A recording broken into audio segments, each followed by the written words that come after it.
Vamos iniciar com a professora Márcia Machado, professora associada da UFRJ, que vai apresentar os projetos Plataforma de Diversidade Linguística e Incorpora. Boa tarde. Vou procurar apresentar rapidamente, depois eu passo a palavra para a Raquel e Juliana, que são as atuais coordenadoras do GT de Sociolinguística. Vou falar de dois projetos que estão relacionados ao repositório. Depois elas vão tratar especificamente da Plataforma da Diversidade Linguística Brasileira.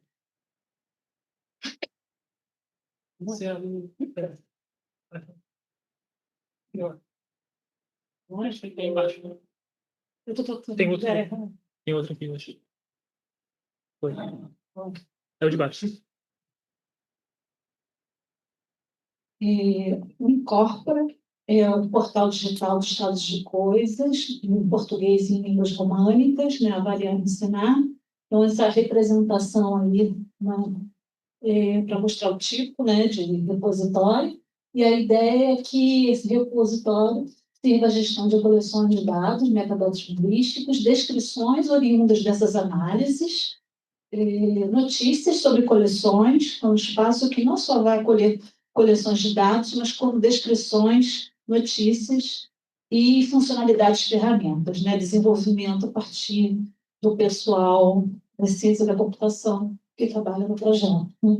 Então, aqui a minha é planejamento, construção, povoamento e curadoria desse portal digital, de coleções, notícias e descrições. E a metodologia com que a gente está trabalhando, né? A gente já chegou ao protótipo. Primeiro, conhecer um pouco sobre bancos de dados, depois analisar, teve um tempo de análise do domínio, a interação entre linguistas, não só comigo, mas com outras pesquisadoras, entre elas a Carla, que está coordenando essa sessão, né? Carla Faria, italiana, a Andréia Cretin, que vai se apresentar também essa semana, Vanessa, a Aline Bazenga, de Portugal, né? E a Patrícia de Ramos, na Alemanha. Então, houve várias reuniões. A modelagem, nós fizemos algumas modelagens, houve mais de uma etapa nesse processo, e aí a pessoa que tem orientado todo esse trabalho é a Maria Luísa Campos, né? Que tem orientado os estudantes de ciência da computação. Então, desenvolvemos um protótipo e agora esse protótipo agora vai ser povoado, né, por coleções, e aí vamos começar a fazer testes. Um trabalho dessa natureza não é diferente na plataforma da diversidade linguística, ele exige trabalho em rede, né, em equipe, e o que é difícil, né, conseguir. E manter, às vezes a gente até consegue, as pessoas se engajam, mas isso demanda tempo, e a manutenção dessa rede, né, nem sempre é fácil. Né? Esse em si, que é parte da ideia de que é preciso estudar, comparar variedades de línguas românicas, e às vezes para fazer isso nós não conseguimos ter material, ou não conseguimos ter acesso a coleções de dados similares, né? Não temos que buscar em diferentes bancos, mas são materiais diferentes. Então, quisemos estruturar esse portal que permitisse estudar, né, as línguas românicas, e para isso precisamos contar nessa rede de pesquisadores com colaboradores que depositem as coleções de dados, por essa primeira figura, e a outra com curadores que possam verificar, né, a proposta, né, de coleções, mas pessoas que têm expertise no estudo dessas línguas. Esses são os papéis com que com que a equipe, né, de ciência da computação modelou o protótipo, pensando que é um usuário que acessa o site para ver as notícias e as descrições, mas não vai colaborar com coleções, né? Vai pesquisar, na verdade, ter ciência do que se está pesquisando ou que se encontra em termos de línguas românicas, e também notícias sobre pesquisas, artigos, outros. O usuário autenticado, que aí sim pode exercer um papel, como, por exemplo, de colaborador, né, com uma coleção de dados. o de curadoria, o de escritor que providencia as descrições, as notícias e a gerência, né? Eu não vou entrar nesses detalhes para poder pular. Com relação à pesquisa no português do Brasil, claro que todas as línguas, né? O português não só no Brasil, em Portugal, em outros lugares, português como língua materna e não materna, mas só para dar uma ideia. Aí, a nossa intenção é tratar de todos os estados do Brasil, buscar coleções, constituir coleções em todos os estados, né? E começamos, por exemplo, porque como a ideia era construir o protótipo do repositório com coleções escritas de jornais. Então, contactamos a Pamela, que está aqui, e a Natércia, online. Elas fizeram uma relação de jornais por estado e também de jornais acadêmicos, jornais de circulação, né, fora da academia e dentro da academia. Elas fizeram esse levantamento e aí nós passamos a contactar. E a mesma coisa foi em relação à França, em relação aos outros países e às pessoas que estão envolvidas. O que acontece é que muitas vezes as respostas são ou uma resposta desses jornais, né, para que a gente possa coletar, ou às vezes até são negativas. Então, são poucos os que. Então, existe uma necessidade de também criar uma cultura bem dessa colaboração entre espaços dessa natureza e espaços científicos, né? Quando às vezes respondem positivamente, podem colaborar, eles cobram por cada texto e aí fica inviável, né? Porque nós não recebemos, né, financiamento para esse tipo de coleta, tá? Nós fizemos uma tentativa no primeiro momento na França, de utilizar o Nacala, né, que é um repositório baseado em Dataverse, voltado para dados da área de humanidades e das ciências sociais. Isso aconteceu por conta de uma conversa de que participaram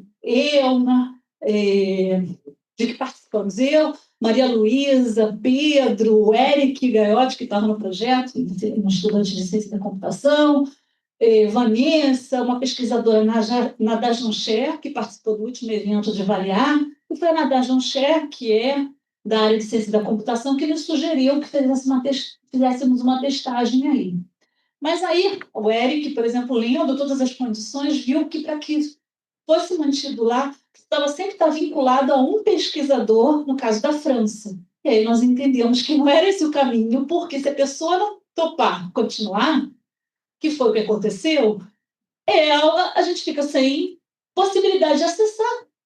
Então, assim, a gente tem uma situação complicada, porque num repositório nós precisamos contar com acordos, não é? Mas tem de haver manutenção e não ficar dependendo, às vezes, dos humores das pessoas que estão envolvidas, entendeu? Mas é isso que acontece. Quando nós vimos essa condição, nós entendemos que não seria o melhor lugar, porque, assim, havia coleções já do Brasil, são as mais adiantadas, e de Portugal, e nós depositaríamos num espaço que estaria vinculado a uma pessoa. Então, foi um problema. É uma questão para a gente pensar ao definir um repositório. É preciso que ele continue independentemente das pessoas, porque um projeto dessa ordem começa com uma pessoa na liderança, mas outras vão assumir, outros grupos vão assumir, tem que ser esse o objetivo, não pode estar vinculado à pessoa. Então, aqui vocês têm um exemplo, dá para acessar uma coleção na Calá, tá? Depositária, só para vocês terem uma ideia. Mas o que é interessante, eu não sei como é que volta aqui. O interessante é que existe essa estrutura lá na França, uma estrutura de governo, não é pensada estrategicamente para a área de humanidades, para acolher coleções de dados. A gente precisa ter uma estrutura dessa ordem no Brasil, tá? Eu só acho que tem que vincular dessa maneira. Essas pessoas depois, então, elas têm que continuar, né? A coisa tem que continuar vigorando. Mas precisa ser pensado estrategicamente no nosso país, né? E há outras, há uma na Holanda, né, que nós já consultamos, né? Então, quando a gente estuda o domínio, a gente está pensando nisso, né? Investigar outras experiências desse tipo. Aí eu não sei como é que é na Bélgica, né? Mas... E a definição houve um momento em que nós testamos o The Space, né, Maria Luísa, e depois entendemos que pela natureza do que se quer montar, que se quer modelar, olha, eu usando modelar ou implementar, o Dataverse seria a melhor estrutura, né, pensando em interoperabilidade por máquina, não só por humanos, mas pensar que o sistema precisa ser reconhecido no mundo e não só no Brasil. Né? E aí o protótipo é esse, tá? Aqui antes tinha... tem um QR Code ali para acessar o protótipo. Então, a ideia é pôr, né, coleções a partir de cada, por exemplo, do português, antes ali no português, francês, as coleções vão sendo postas e é possível baixar. Por enquanto, ainda é esse o movimento. A gente está construindo, isso demanda tempo, né, entendimento, né, de quem não é da área do que se quer. Né? Bem, a plataforma da diversidade linguística, eu estou imaginando que vai ter um perfil similar, porque, na verdade, a configuração do protótipo do Incorpora tem muito ligada ao meu envolvimento com a plataforma da diversidade linguística brasileira, que vem antes, o projeto vem antes, de que participou Cecília, né, também na organização, nas discussões do GT, Raquel, Juliana, Marcos Widman, uma professora do Espírito Santo, que eu esqueci, e Denise, né? Então, houve um primeiro projeto, o edital do BNDES de 2021, um edital que previa 50 milhões de reais para a universidade. Nós fizemos esse projeto, só que ele tinha que ser encaminhado pela UFRJ. E aí o UFRJ tinha outros projetos de engenharia. Nosso projeto, a gente nem conseguiu estimar 50 milhões. Né? Nosso plano chegou a ser, acho que 7 milhões, não foi isso? A gente não conseguiu nem pensar em uma quantia maior do que isso. Né? E ainda assim não foi junto. Embora a Fundação José Bonifácio tenha até me ligado para dizer que tinha interesse, mas tinha outros projetos, até por causa do Museu Nacional, que pegou fogo, né? E tinha outros projetos de engenharia que eram muito urgentes e precisavam ser viabilizados a partir disso, desse edital. Então, o nosso ficou de lado, tá? Mas a ideia, aí que vocês veem o perfil é trabalhar em várias frentes, né? Nós entendemos que é preciso compartilhar dados, ainda mais nessa área da ciência aberta, mas até antes disso nós pensávamos, né? A gestão, né, transdisciplinar, isso vai impactar na educação, em políticas de educação, tem impacto também em espaços de cultura, não é à toa que há interação com as pesquisadoras do Museu da Língua Portuguesa. Né? Eu não vou nem me repetir, porque aquilo já foi falado aqui, né, no primeiro dia, ontem, né? Mas esse projeto tem sido defendido por nós, do GT de Sociolinguística, mas não só por nós. Agora, a presidência da Abraim tomou a frente, antes também Miguel e Raquel, né, já primeiro acolheram, mas agora o Kleber tem investido em interações com espaços de governo. Né? Como é que está esse projeto? Aqui vocês têm um gráfico que a gente tem usado, né? Frentes de trabalho e ações, engajamento e acordo de vários pesquisadores. Eu já diminui um pouquinho ali, a Juliana estava um pouquinho maior, porque eu acho que as pessoas deixaram de se engajar, né? Ele já foi um pouquinho maior, porque teve um momento em que havia um maior engajamento, participação nas reuniões, mas diminuiu. Nós temos um projeto, né, para ser implementado em, no mínimo, 3 fases de 3 anos, né? E entendemos que temos que investir na formação de pessoal qualificado para dar prosseguimento. Ele está parado, né, na verdade, mas houve uma outra tentativa de pedido de financiamento. A Raquel citou ontem, né, esse texto que está no Cielo Pré-Print, né, sobre a plataforma, com os pareceres sobre o projeto. Né, mas houve uma tentativa de buscar financiamento para dar conta de realizar. E em abril, acho que foi em abril, nós tivemos uma interação com pesquisadores do IBICT, entre os quais a Bianca, que estava ontem no online, né? E fechamos um acordo de parceria, e que o projeto fosse encaminhado por Abralim e IBICT, né? para os órgãos de governo. Nós entendemos que deveria ficar assim, num espaço dessa ordem, né? De governo, né? Essa plataforma. Bem, Bianca assumiu agora função, né, no Ministério da Ciência, Tecnologia e Inovação, e ela está empenhada em tratar da questão da gestão de dados. Ela está ciente desse projeto. Então, vocês veem que em verde, né, que é o projeto e o diálogo, nós estamos fazendo o financiamento, que é o ponto aí que vai também fazer com que as pessoas se engajem, né? Porque enquanto ficar assim no planejamento, agora nós entendemos que esse planejamento não está finalizado, e acho que elas vão tratar bastante disso, mas é o ponto de partida para que a gente possa, nessa rede, né, de pesquisadores, definir detalhadamente as ações, né, e o envolvimento de cada pessoa para que a gente possa chegar à concretização. Tá? Bem, basicamente é isso, e acho que eu só quero citar que tem uma prévia aí do projeto do texto no Museu da Língua Portuguesa, né? Vocês podem conhecer, é mais para público leigo, né? Mas dá para ter uma ideia do projeto, né? E as referências aqui. Obrigada, tá? Pela atenção. Eu gostaria de convidar a professora Raquel Freitag, da Universidade Federal de Sergipe, professora titular, que vai apresentar ações para a plataforma de Universidade Linguística Brasileira. Obrigada. Pegando o gancho da Márcia, né? Por que precisamos de uma plataforma da diversidade linguística brasileira? Talvez seja o ponto que eu vou... Peraí. Oi, tá? É o último? É o último. Peraí. Agora vai. Então, assim, de vez em quando, língua vira notícia, né? A gente teve assim, que eu me recordo, né? 2000, na época dos estrangeirismos, Aldo Rebelo querendo uma lei para isso. Nos marcou bastante, para mim marcou bastante esse livro didático, né? Um livro didático para a EJA, por uma vida melhor, isso foi em 2011, faz bastante tempo, né? Mas esse livro didático, chancelado pelo MEC, tem lá aquele selinho, né, do Programa Nacional de Livro Didático, e um pedacinho dele, né, ele falava que, bom, os livros ilustrados mais interessantes estão emprestados, eu posso falar assim? Pode, né? Mas escrever assim já é outra história.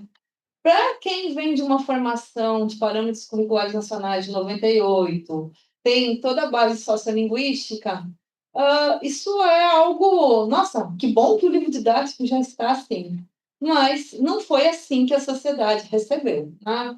A sociedade, né, entendeu que o livro estava ensinando a falar errado, ou estava desrespeitando a gramática, e toda uma discussão politizada é. Demorou uma semana para que a linguística, ou a sociolinguística, reagisse, né? Ou melhor, que as nossas pesquisas conseguissem espaço de visibilidade para dar uma resposta de amparo à professora que coordenou o livro, né? Então, essa é uma reportagem da Folha de São Paulo, saiu uma semana depois, e que, olha que espanto, o NURC, que é um projeto, né, um dos nossos projetos mais fortes de documentação linguística, já com uma amostra bastante robusta para a época, com mais de 1.500 horas de gravação, já mostrava que as normas da língua não eram tão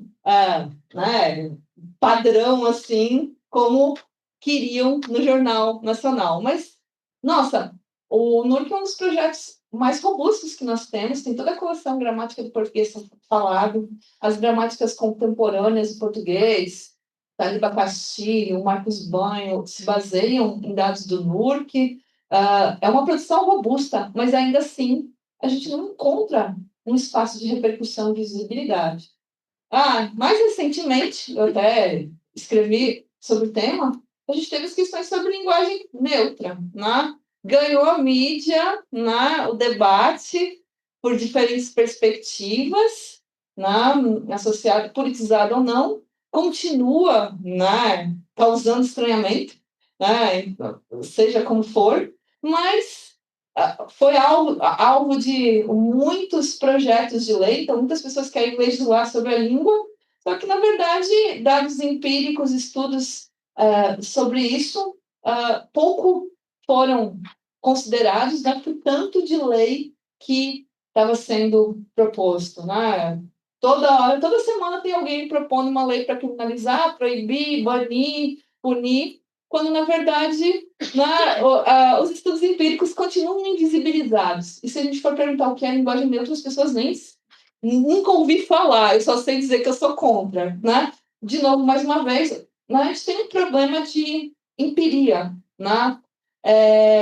E esse problema de empiria, a falta de representatividade, é o que leva, né, a uma escalada discriminatória que a gente tem na sociedade. Então, por que eu tenho que ter mais representatividade de língua? Por que eu preciso de coleções de língua para subsidiar o debate? Para evitar coisas desse tipo, né? Para evitar discriminações por falta de representatividade, para evitar discriminações por falta de normas de referência que sejam descentralizadas de um ponto.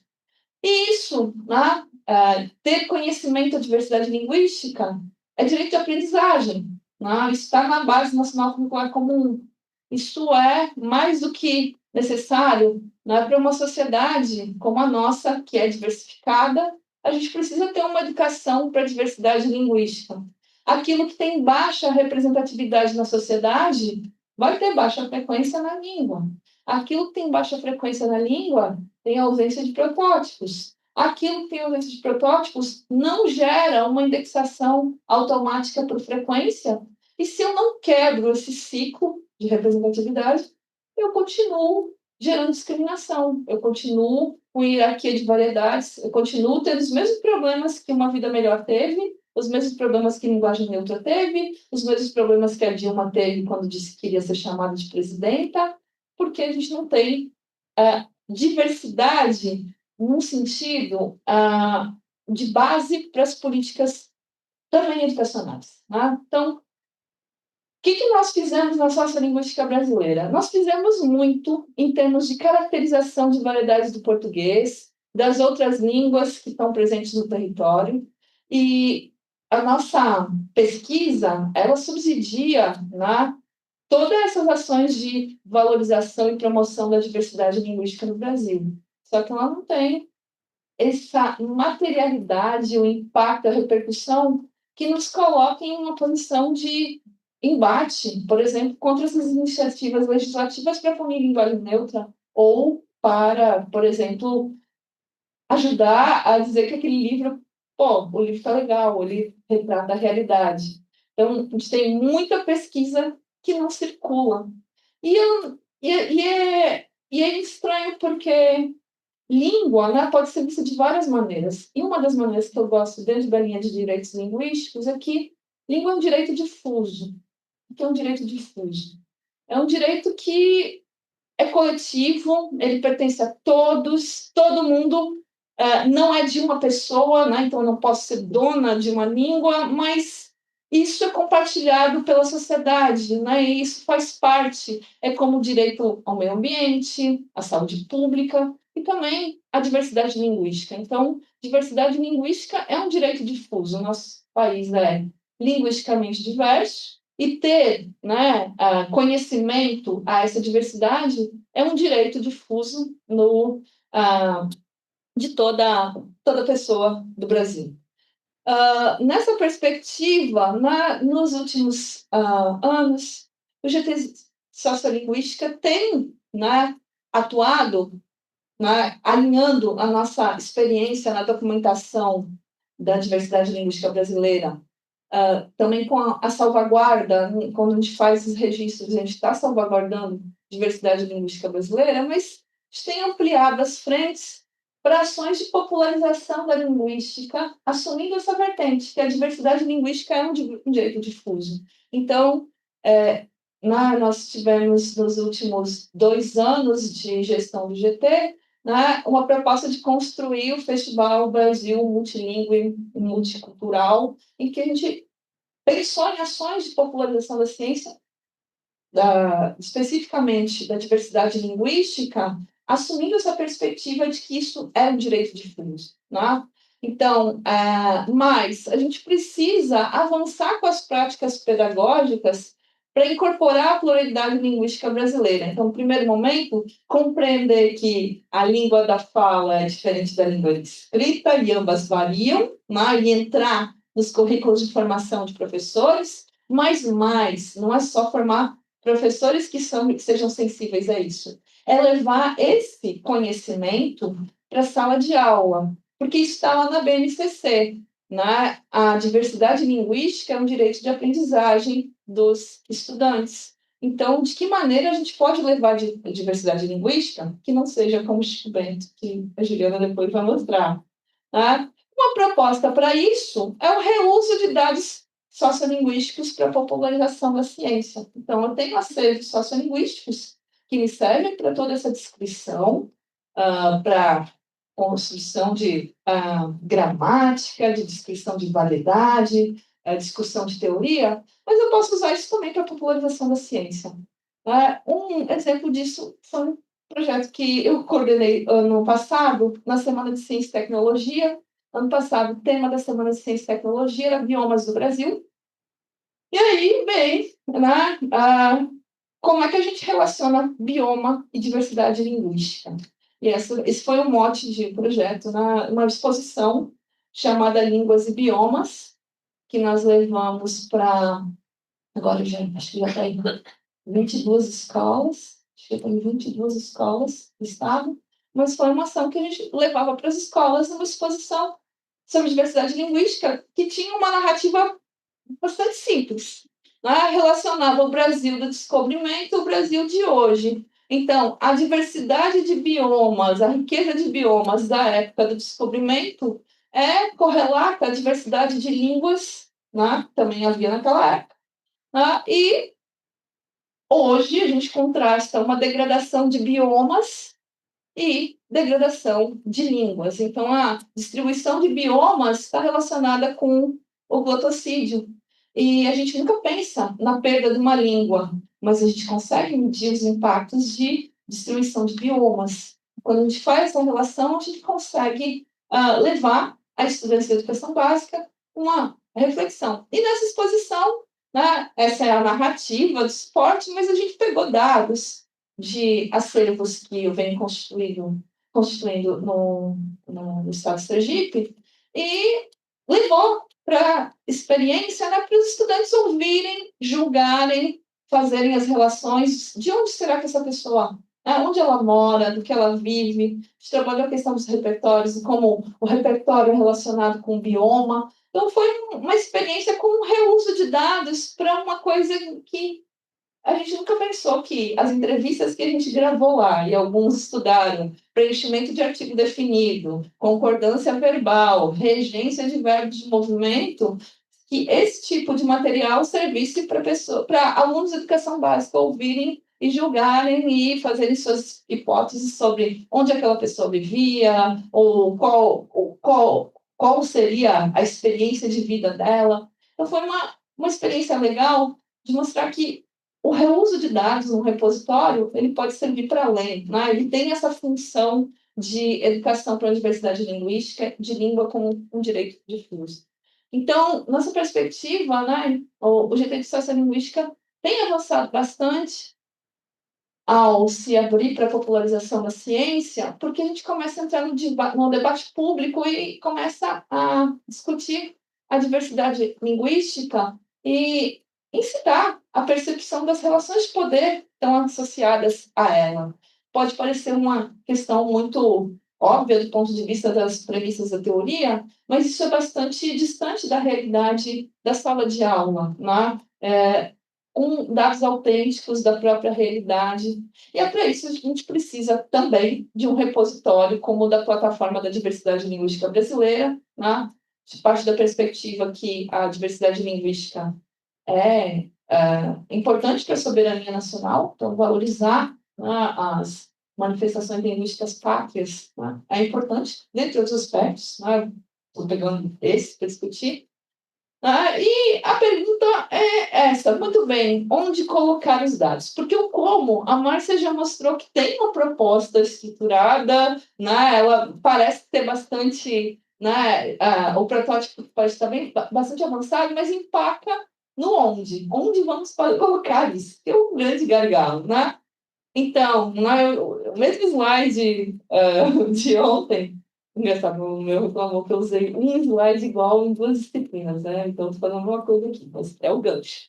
Então, nós temos experiência em coleta de dados, mas a gente tem, né, fragilidade de infraestrutura e ansiamos por um repositório, né?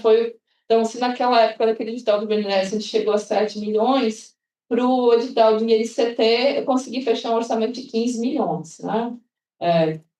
Parecer de, né, as periféricas lunáticas, mas tudo bem, não tem problema, né? Continuamos na pista. Mas tem algumas especificidades que, às vezes, então, assim, eu já tentei muitas vezes negociar com a instituição, e aí, assim, coloca ela no repositório institucional, salva em PDF, coloca lá.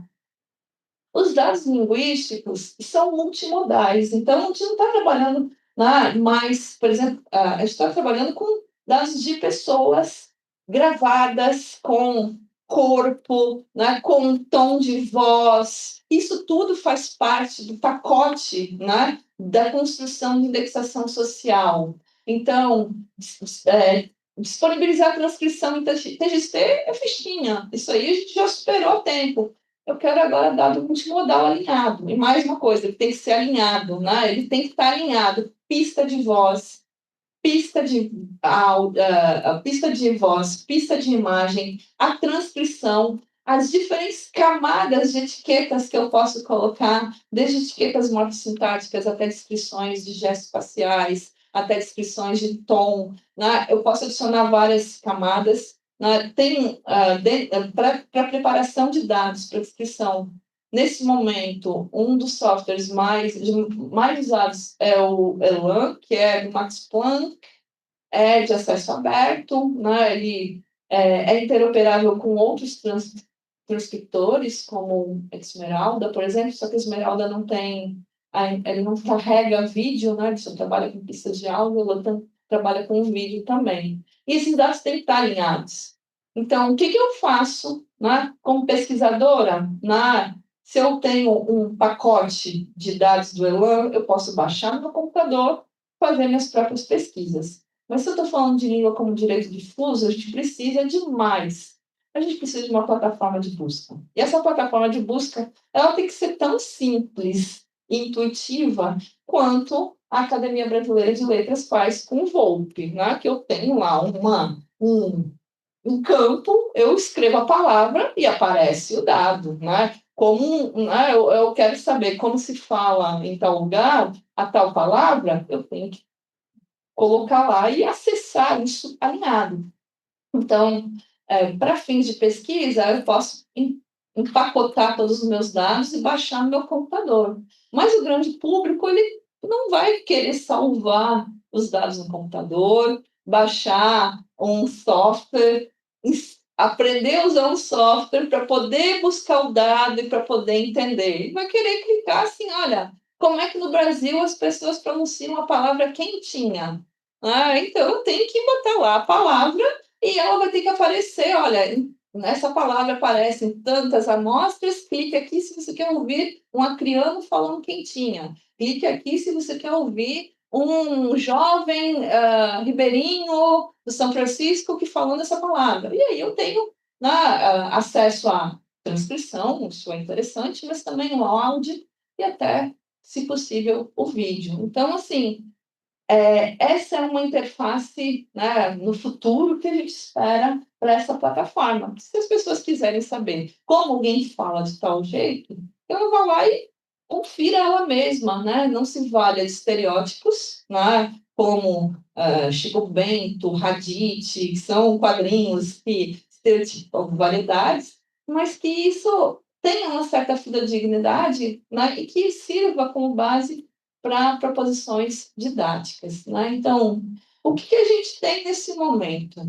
A gente tem muitas ações, né, de formação, né, de um ecossistema de pessoas e processos. Então, assim, a incorporação de pesquisadores da área de ciências da computação, trabalhando junto, sensíveis a questões de como lidar com língua autêntica, né, que não é aquela língua limpinha, bonitinha, né, o dado bruto com hesitações, com pausas, com entrecortes, com variedades que não que tenha vários traços não padrão, que não necessariamente vão ficar bonitinhos em uma transcrição. Ao mesmo tempo, a gente também tem linguistas que são preparados para através de as atividades de campo. A gente tem formado professores de educação básica, tanto na formação inicial, mas principalmente na formação continuada, no Prof. Letras, para lidar com a variação em sala de aula, né, nas disciplinas de gramática, variação ensino, fonologia, variação ensino. Então, essas pessoas têm saído mais sensíveis à variação, dispostas a uma educação para a diversidade linguística, mas esbarram na necessidade de ter materiais autênticos para preparar suas aulas e modelar seus programas de ensino de língua, né? Então, a gente precisa, nesse momento, de braços, né? Braços para continuar as ações de documentação linguística, elas não podem parar. Então, assim, né, transcritores automáticos não transcrevem fala para documentação linguística e não deveriam, porque eles vão apagar informações que nós somos treinados para colocar. Então, eu tive uma discussão com uma colega minha que disse, não, a gente vai colocar tudo para transcrição automática, eles já estão bem eficientes. Então, mas eu acho que ainda que dados linguísticos preparados por humanos são ainda mais autênticos do que, ou são mais confiáveis para certos processos, talvez um algoritmo de transcrição apague. Então, a gente precisa formar bons transcritores para que a gente tenha continuidade de alimentação desses dados, que um dia vão estar nessa plataforma. A gente tem lutado bastante por isso. Então, do que a gente precisa? Né? A gente precisa de um repositório para armazenar esses dados multimodais com uma interface de busca para esses dados. Como faz isso? Não é a minha área. Né? A gente precisa das pessoas que lidam com isso, interessadas no nosso problema, por isso que a gente tenta apresentar ele de diferentes formas. Né? Para o pessoal, né? Para pegar o gancho do Plano Brasileiro de Inteligência Artificial, a gente tem que dizer que isso ajuda para IA. Para sensibilizar o pessoal do IFAM, que eles não conseguiam sensibilizar, a gente tem que dizer que é patrimônio difuso, direito difuso. Para cada um, a gente tem que ter um tipo de conversa, né, para tentar mostrar que isso não é uma coisa para resolver só problema de sociolinguista. Isso é uma ação de soberania que serve a múltiplos interesses. Então, muito obrigada por nos estudar mais uma vez sobre isso. Agora eu gostaria de convidar a professora associada Juliana Bertucci, ou Bertucci, que vai apresentar repercussões e aplicabilidades de repositórios como Plataforma da Diversidade Linguística Brasileira. Boa tarde. Bom, eu vou fazer como a Raquel falou, vou pegar um gancho tanto na fala da Mais quanto da Raquel. Na verdade, eu fiquei com a tarefa, né, difícil, né, que é falar sobre repercussões e aplicabilidades, que de uma forma eu vou repetir algumas coisas que já foram colocadas aqui, mas eu acho que é uma repetição no sentido de reforçar, né, as coisas, né, e tentar mostrar realmente a importância da plataforma da diversidade para além de questões de descrição de língua. Acho que essa é uma questão, né?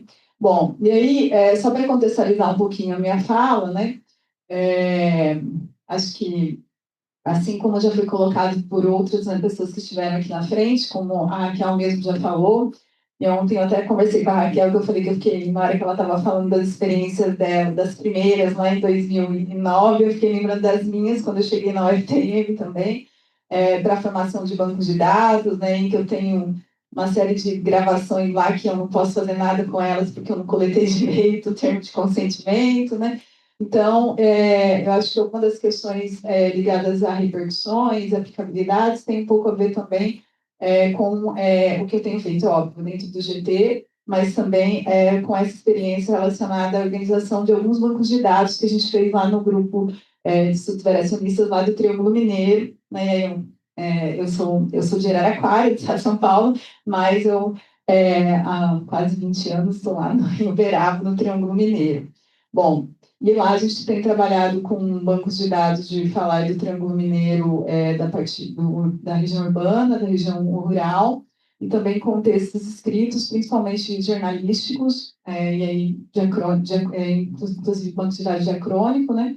E atualmente, por questões até ligadas ao Profiletras, a gente está com um banco de dados de redação. Eu não vou ficar falando disso, mas só para contextualizar um pouquinho, né? E aí, é claro, né? Eu também estou falando aqui, eu acho que esse é um dos contextos, que é ligado à plataforma da diversidade linguística brasileira, que eu acho que eu vou reforçar algumas questões que foram colocadas aqui, né, que a nossa ideia é esse repositório que concentre, né, amostras linguísticas novas, coleções novas, né? Principalmente pensando em alguns levantamentos que a gente fez no âmbito do GT, então, no celular com a Márcia e o Marcos, depois eu e a Márcia, agora junto com a Raquel, em que a gente tem um levantamento num questionário que até foi comentado já ontem, né? A gente tem mais umas 30 respostas, que mostram alguns levantamentos que a gente tem feito de onde estão algumas corporas, amostras, né, do português, ou de outras línguas que convivem, né, no Brasil, mas ainda é pouco, perto do que a gente já, né, vê em eventos, enfim, a gente sabe de muitos outros que não estão registrados ali. Mas uma das coisas interessantes que a gente pôde observar é que muitos desses bancos e essas amostras, né, eles estão principalmente em capitais e numa região mais central. Então, eu acho que ter uma plataforma como essa, né, também significa a gente pensar em novas coleções para pensar em regiões que ainda não estão mapeadas ou que a gente não tem amostras, línguas minoritárias, né?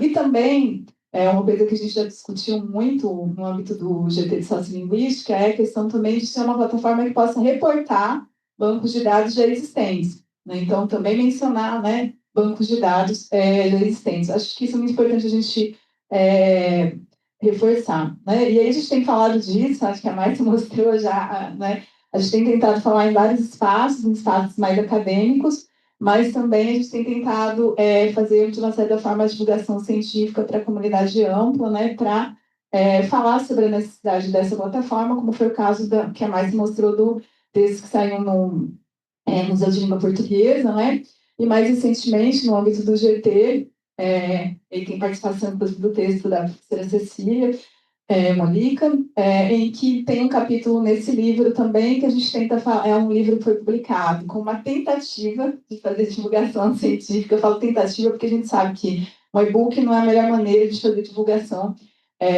científica para a comunidade ampla, mas foi uma forma que a gente, né, tentou, que foi escrever um material com uma linguagem mais simples, sem perder o teor acadêmico, mas para colocar algumas questões ligadas à área de sociolinguística, e foi um lugar em que a gente conseguiu também colocar informações sobre a plataforma, tá? Então, e esse material, ele está, inclusive, ligado na Educapes, que era, né, um material que é acessado por muitos professores.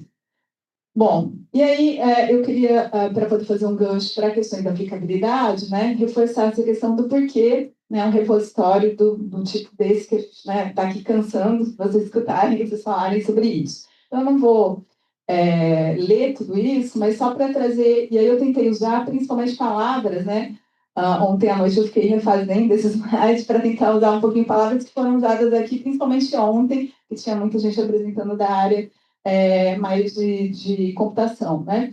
Então, pensar que essa plataforma vai ser esse armazenamento centralizado, acho que essa questão é uma das questões principais, e aí, como eu vou mostrar daqui a pouco, né? A gente tem uma série de questões, mas muito disperso, né? E a dificuldade de encontrar, outra questão que foi colocada ontem, né?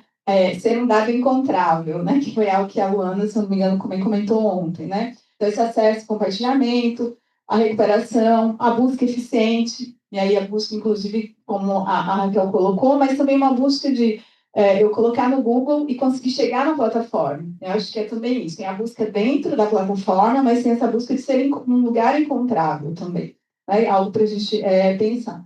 Né? A questão da preservação, da divulgação, ao reconhecimento da diversidade, que está previsto até na nossa Constituição, né? E algo que foi mencionado aqui hoje também, que é a questão da visibilidade da área, que eu acho que, principalmente com as notícias que a Raquel mostrou, mostra como isso é importante. E é claro, eu não vou ficar comentando, essa plataforma vai, né, vamos dizer assim, contribui, né, para esse objetivo de desenvolvimento sustentável, ciências abertas, no que eu não vou ficar me detendo tanto. Mas, de todos esses pontos, né, que são, vamos dizer assim, ligados à plataforma, esses que eu estou colocando aí como certo, então, a questão de armazenamento central, divulgação científica, poder pensar em sites, e aí é onde eu quero falar um pouquinho ligado a essa questão da aplicabilidade. Bom, a primeira questão da aplicabilidade, e aí eu vou falar de um campo que é algo que eu tenho trabalhado bastante por conta até do Prof. Letras, que é pensar nessa educação justa e cidadã, que tem um pouco a ver também com o que a Raquel comentou na fala dela antes, né? Que é a importância de você ter um repositório para se pensar, inclusive, na produção de materiais didáticos mais sensíveis, né, à realidade brasileira, à realidade da diversidade brasileira. Tá? Eu não vou também me alongar, mas acho que isso já desde o PCM já está muito claro. Então, acho que esse é um avanço, né, que a gente tem que reconhecer da área, então a gente conseguiu chegar nesses documentos norteadores, mas a gente ainda tem algumas questões, né? E entender que esses bancos de dados eles podem ser, então, para além dessas pesquisas descritivas, mas que pode aí se tornar um material muito rico para ser explorado nas aulas de língua portuguesa, né? Pelos nossos professores. E acho que algo que a Raquel colocou também, né, e a Márcia, de uma certa forma, também chegou a comentar, é que a gente já tem feito uma série de ações, como, por exemplo, nas disciplinas lá do mestrado profissional em letras, como de gramática e variação, de fonologia, os nossos alunos realmente que são professores de educação básica saem mais sensíveis, tanto que, né, depois de terem as aulas, muitos deles chegam a mandar fotos, pelo menos eu que sou professora da disciplina de gramática e variação, eles mandam fotos de material, olha, eu vi isso aqui no material, que você concorda, você não concorda? E aí, pensando nessa questão de materiais que tragam mais a realidade do Brasil, né? E que fujam um pouquinho desse trabalho com variação, que está muito ligado, às vezes, à variação lexical. Mandioca, macaxeira, né? Bergamota e tangerina, para que a gente vá além disso. E eu passei por isso recentemente. Eu tenho um filho pequeno, que está na fase de alfabetização, e a escola traz material dele dizendo que está atendendo a BNCC. E aí vem material de variação linguística. E aí ele, mamãe, você não é professora de variação, então você tem que me ajudar. Aí ele trouxe, o que era? Era a desenho de umas imagens, tinha bergamota, tinha tangerina, exatamente essa, mandioca, né? E aí tinha as palavras e eles tinham que ligar, né?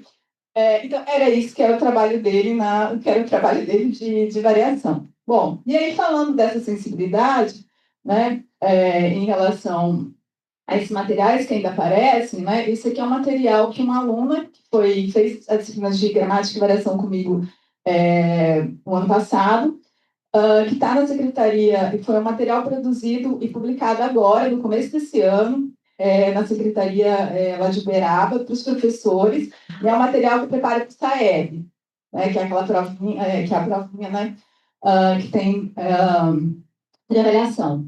E aí está vendo que tem até ali qual que é a habilidade, né, que é a habilidade de reconhecimento da variação linguística, mas veja, de novo, Chico Bento, né, e não é uma implicância com o Chico Bento, mas é a questão da artificialidade, né? E aí aqui eu nem vou fazer análise da atividade em si, que é uma atividade reescrita, que é para escrever na nova. Eu nem estou fazendo isso como é, mas eu estou pensando no material aqui, né? Ou então, como de um outro material, que também foi uma aluna que me passou, né? Que é para representar a regionalidade, coloca um poema do Patativa Saré, né? Então, quer dizer, aquelas coisas repetitivas, né?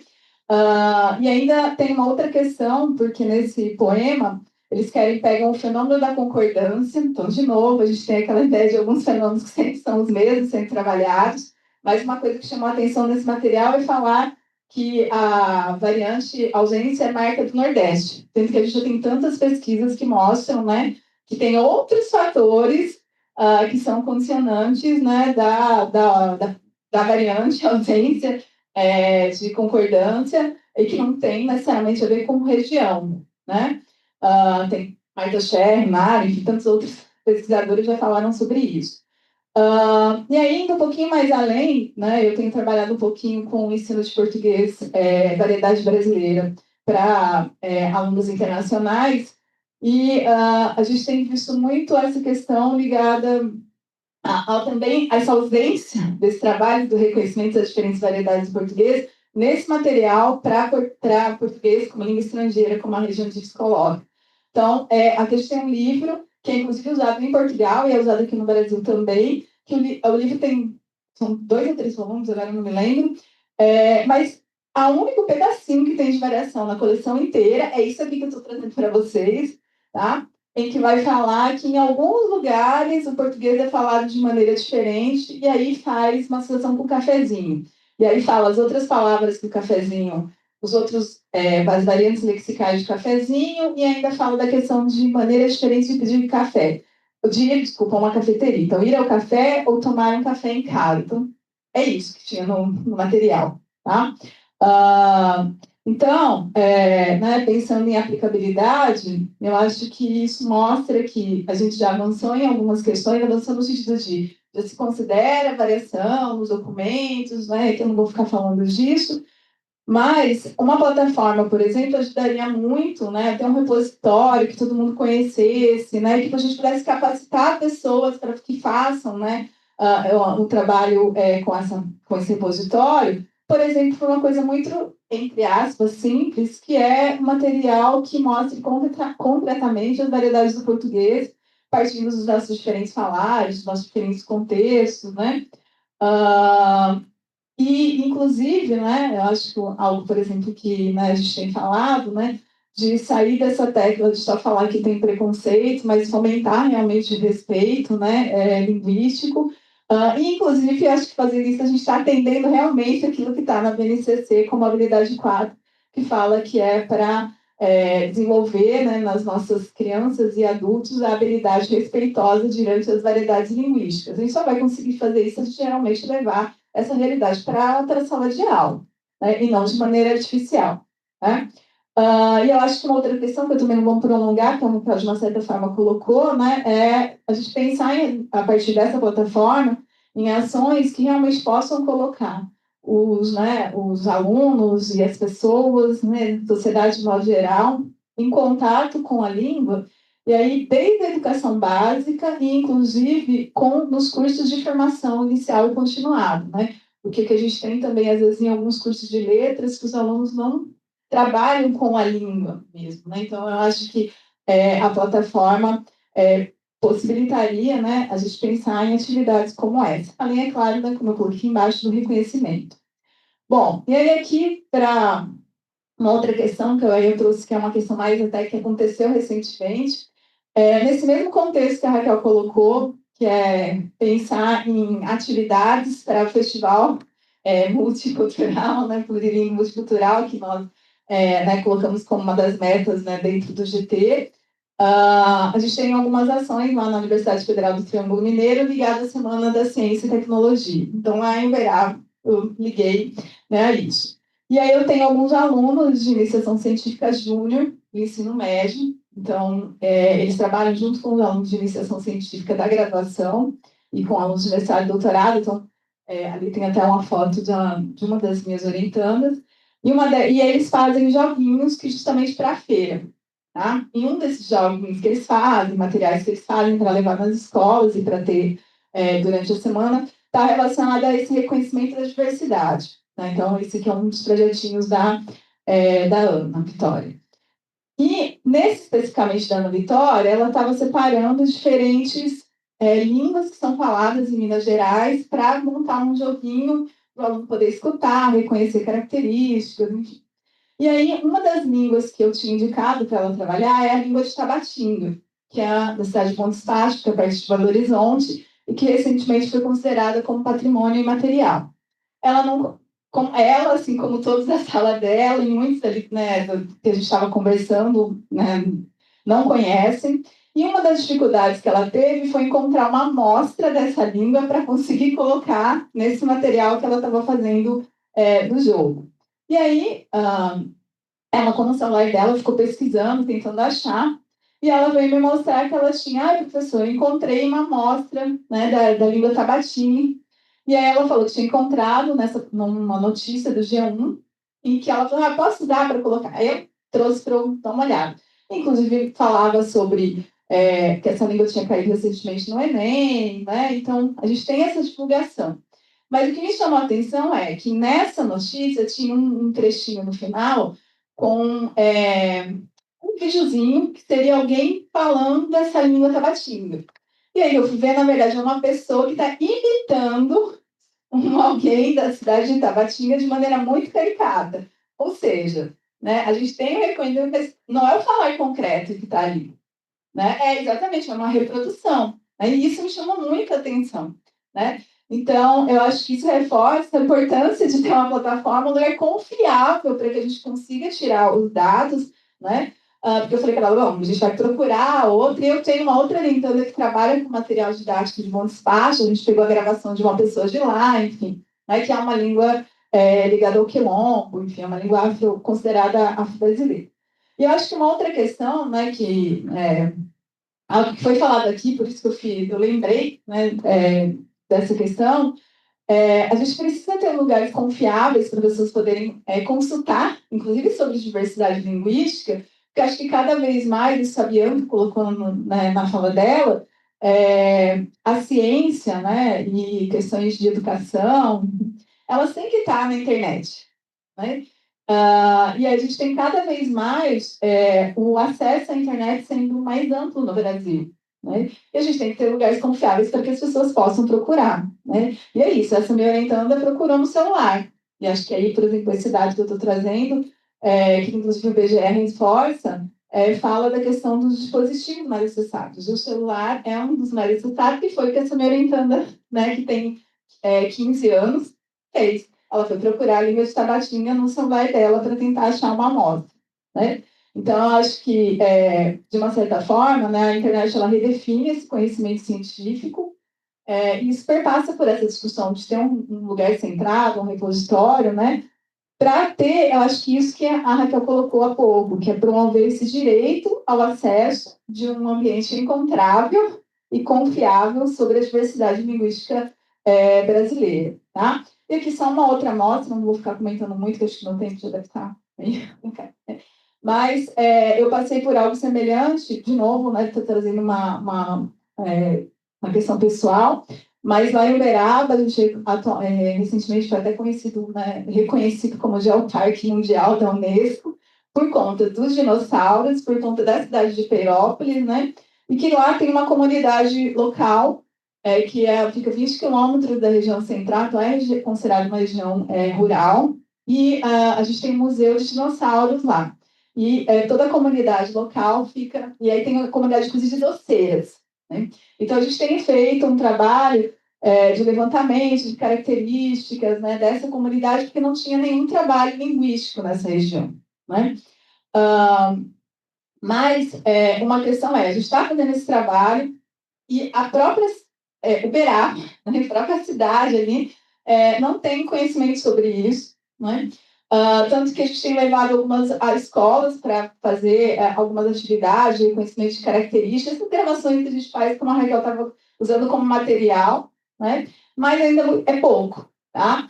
E eu volto a falar algo que foi colocado, acho que principalmente ontem, por várias das pessoas que passaram por aqui. Né? Se a gente tem os dados, mas esses dados não são encontráveis, não é possível ter a replicabilidade. Tá? Então, acho que são questões que reforçam, né, a necessidade da gente ter realmente uma plataforma que faça isso. A outra questão a gente tem uma série de bancos de dados já até ligados a questões museológicas, né, como esse que eu participei, que eram de jornais antigos de 1870 a 80, em que eu participei da digitalização lá em Uberaba. E muito interessante, porque eu mesma fui procurar onde é que estava o material e não achava o site de jeito nenhum, tá? Então, quer dizer, o material que estava lá, eu ajudei a fazer, doou o material para o Arquivo Público de Uberaba, mas colocaram no blog, tá? Porque eu não consegui espaço na minha universidade, né? Eu não vou voltar a falar coisas que já foram faladas aqui, e eu não achava o site ontem, né? E aí, eu acho que, de novo, a gente tem essa questão de muito também tem sido feito, a gente já tem muito material, e eu acho que a plataforma seria um lugar também de a gente linkar esses outros materiais que eles são espalhados, né? Então, de novo, a gente volta a essa questão da dificuldade, né? Bom, é isso. Acho que eu poderia falar muitos exemplos sobre a aplicabilidade do repositório, principalmente ligadas às questões educacionais e de iniciação à pesquisa, né? Mas eu quis trazer um pouquinho mais mesmo, inclusive até de experiências próprias. Eu acho, né, que a gente tem que pensar que, e aí pensando algo que estava acho que no título, se eu não me engano, do evento, que é esses futuros possíveis, né? Eu acho que todos nós temos que ter a consciência de que um repositório linguístico da plataforma, né, como esse da plataforma brasileira, plataforma da diversidade brasileira, ela é papel de todos, não só os linguistas, mas papel de todos, né? E que cada um que colocar um pouquinho, né, ou acrescentar alguma coisa nesse repositório, está fazendo muito para que a gente consiga dar visibilidade à nossa área e para a gente dar visibilidade à nossa própria diversidade, né?